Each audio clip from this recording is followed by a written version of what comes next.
All right, welcome to our how-to video on the 2021 Ford Bronco Sport, and this is the Big Bend edition.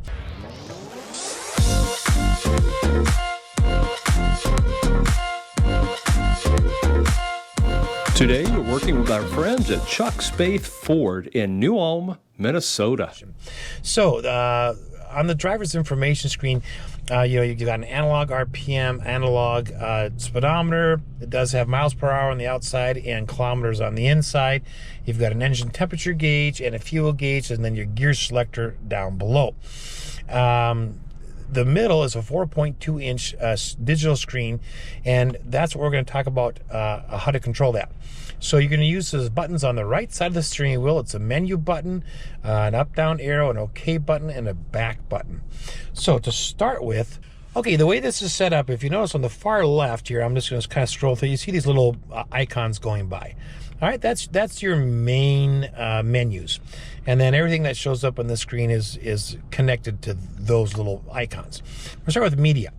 And so on media here, right now you see the station that's playing. And if I press on the steering wheel, these two little arrows down here with the phone icons, it changes through the favorites. Okay. If I want to, let's say, change sources, I can press on the menu button and then I can go down and select my different sources. And if my phone was connected, that would show up there too. Let's go down one here to phone. If my phone was connected, this is where my phone information would show up. Go down here. This is where we got information on the vehicle itself. So if I click the menu button, so here's the information it'll show you. It'll show you seat belts, auto start stop, tire pressure, oil life, and trailer light status. All right, so once I'm on the information button, I need to press the menu button to get into the actual menu. And then on any one of these things, like if I want to see tire pressure, I have to go to it, click the OK button, and then my tire pressure shows up. Okay, so when I click on the information button, a little menu icon appears on the far right. It eventually disappears, but to get into that information, I need to press the menu button. And it works the same on all of these little icons. So if I want to know, like seat belts, I click the OK button. I can get up here and there I can see who's belted and who isn't. But you also notice that I can just scroll through these. So really, once you get to a particular icon, say information, and you press menu button, you can just press OK and then start scrolling and you get everything. So you don't have to go back, to an icon like here to find it. You just keep scrolling. All right, let's go to the back button here. Let's go down again. All right, down here you've got, of course, just trip information. So this is trip 1. If I press the menu button, I can have trip 2, reset all values, or configure view. Now under configure view, you've got a couple of choices of what shows up into those 4 screens. And you just go to one that you want, the trip odometer, hit the OK button, and the check mark disappears. So now that square will no longer appear. Let's say you don't want trip timer either. And you only want, say, average fuel. I'm going to go back. I'm going to go back up to trip 1. Hit the OK button. And now that's all that shows up is those 2 things. And the screens are actually, the squares become a little bit larger. So that's how you can configure your trip area. All right, I'm going to go down to favorites here. Okay, if I click the menu button, I can have a digital speedometer, I can have fuel economy show up here, or if I press the menu button, I can have a calm screen. So that's what shows up in that sort of, I call it favorites area, so your little star area. All right, if I go down here again, there are some driver assistance things. So there's no menu button. You can't really push anything here, but it gives you the speed limit reading sign. This does have fully adaptive stop and go cruise control. So if I do my gaps, if I turn my cruise control on and I do my gap setting, you can see that all that stuff shows up in there. And then my lane centering shows up in there as well. So that's where all that information will show up. Okay, and then I'm going to go down one more here to navigation. Okay, this does come with navigation. So if you have it running, you will have your turn-by-turn show up. If not, you get a digital compass. And then we're back to media. So again, all your icons are on the left. When you get to something that you want, press the menu button, and then you can simply really just press the menu button again, and then you can either scroll up or down here to select what you want, or simply press the OK button and then use your arrows to toggle through, all the screens. All right, that's the driver's information screen. Next, we're going to move over to the infotainment screen. All right, so on the infotainment screen, this is an 8-inch screen. It's a 6-speaker audio system that comes with us in this particular vehicle. And this is the Sync 3 system. So you still have a physical, or you have a push, touch home button. So you have the physical home button. You have down here, of course, you have audio, phone, navigation, apps, and settings. Now, in this split screen here, what you're seeing, of course, is your navigation screen, and then your media, and then your phone. Now, I'm going to show you quickly how to add a phone. And to do that, I'm just going to click on Add a Phone. Vehicle on your device and select it once it is found. I'm going to go into my settings. I'm going to go to my Bluetooth. And as I scroll down, Sync shows up. So I'm going to click on that. Confirm that the pin displayed on Sync matches the pin displayed on your device. Okay. I'm not going to allow my contacts to be a sync. For your safety, please stay alert to changing road conditions and use Sync's voice-activated features while your vehicle is in motion. I would turn 911 assist on because that dials in an emergency and lets them know where you are, and then you can talk with the personnel at the end on the other end of the phone.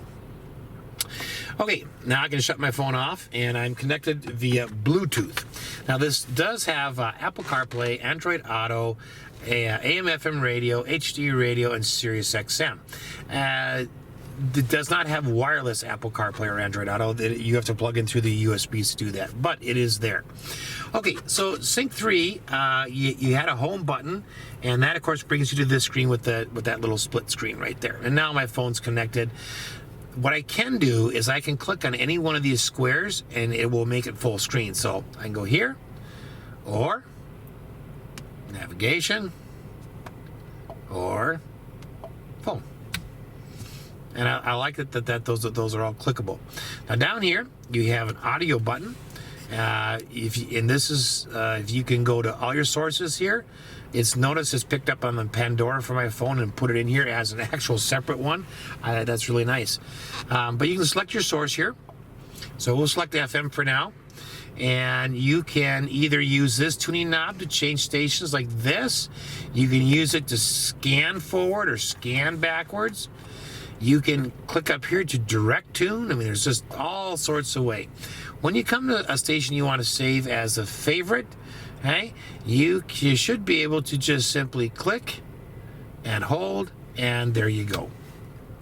And remember that because this is a modern infotainment system, favorites includes all your media sources. So your AM radio, your FM radio, your HD radio, and your Sirius XM. They all save together. All right, let's go over to phone for a minute. Okay, here's all your phone stuff right here. There's actually Siri right there. You can change the phone that's being synced with the system, because you can sync multiple phones, but only one phone's actually going to interact with the system, and that's where you can change that. Let's see. Let's take a look at, if you want to dial, there's a keypad. And then, because of Bluetooth, you can also use just voice command button on the steering wheel and click it and tell it to call a particular contact in your address book on your phone, and it'll do that as well. Navigation. Okay, let's take a look at a couple of these things. First of all, if we click on the menu button, this is where you can get some specific settings. It's a lot of S's. Right here. So screen view, traffic list, navigation settings. So typically, these are things that are like map preferences. Like, do you want 3D? You want breadcrumbs, POI icons, incident icons? Do you have route preferences? Do you want to use always the fastest route? Use HOV lanes? All that stuff is in here. All right. So let's go back one more. You can also pinch and zoom. Okay. And you also can zoom in using these buttons or the auto. And then this one right here changes the different views of the map. Okay. How do you program an address? Well, if I go to search, I can look at history of where I've been. I can look at all these different things, and I could just click on one of them, and I could say, well, I want food, and then I want, say, coffee, and then it'll search for you wherever you are based on where, you know, whatever location you're in. And then if I just hit that, hit start, then it takes me there. Now, how do you cancel? Traffic laws, be alert. How do you cancel a route once it's started? The highlighted route, and then the route guidance will start. So how do you cancel a route once it's started? You just click the red X. You can also use your voice command button to set destination in the navigation as well. Okay, let's go back here. You notice that these all disappeared for a minute? Okay, and they'll do that in navigation. They'll just kind of finally disappear, but just click the screen, they pop back up. There are some other apps that you can add. Like for instance, even though I'm not connected through Apple CarPlay, I do have Pandora showing up from my phone. So there are some apps that even though they work with Apple CarPlay, I could do wirelessly through Bluetooth, which is really nice. All right, and there are some other apps that you can click on there to find what those are if you want. Under settings, we got 3 dots. So we have 3 different screens here. And some of them have some redundant things built into them. But I want to take a look, first of all, at driver assistance, because this is where all of your safety systems are. And here they all are, one spot. Now, should you want to know, well, what does speed sign recognition indicate? Well, click on the eye, and it's going to give you a little graphic and a little description of what it does. Then you can click on the arrow, and you can change some settings. Okay? But this is where they all are, and they all work the same way. In cruise control, if you're an adaptive, it gives you a choice for intelligent adaptive cruise control. And all that means is it's now going to read speed limit signs. So if you're in a 55 zone and you change to a 65 zone, it's going to increase your cruise control up to 65. And then there's that tolerance setting there where you could say, oh, I always want to go 2-3 miles under the speed limit or 2-3 miles an hour faster than the speed limit. But that's where that is. Sound, if you want to adjust your sound, here's where you do it. And you can click and drag or use the arrows. Okay, this does have speed compensated volume, which is really nice because as you drive, the car gets a little bit louder in general. And so it turns the music up for you automatically. And if you slow down, it turns it down. Trying to keep it like at the same volume no matter what speed or how much noise there is in the car. All right, let's go back here. If I go to vehicle, right here, you got some more settings here. You got your max idle time. You can look at your, let's look at your lighting. You can have auto high beams on or off, daytime running lights on or off, auto lamp delay. You can set it for off to up to 120 seconds to stay on after you exit the car. So that's where all sorts of settings are made for your vehicle. All right, let's go over here. You can also control the display right from here. So if I go here, I can turn the display off, which is nice at night. Everything's still running, but it's just off. Tap it, it comes right back. Or you can have a calm screen if you don't want any of that other stuff. Tap it again, and it comes back to the regular screen. And let's go back to settings here. All right, this does do automatic over-the-air updates. Okay. Navigation, this is just a redundant spot where you can go back and set some map preferences for your navigation. This does have a 4G LTE Wi-Fi hotspot that's built in, and so you can click on there to set that up. And under general, this is where you change your language, your temperature units, measurement units, tire pressure units, touch button beep. If you don't want it to beep every time you touch something, you can slide it off there. Automatic system updates, again, another spot here. You can have automatic updates turned on or off. And you can also update that from a computer onto a USB and then load it up that way too. And then there's a reset button in case you completely mess everything up.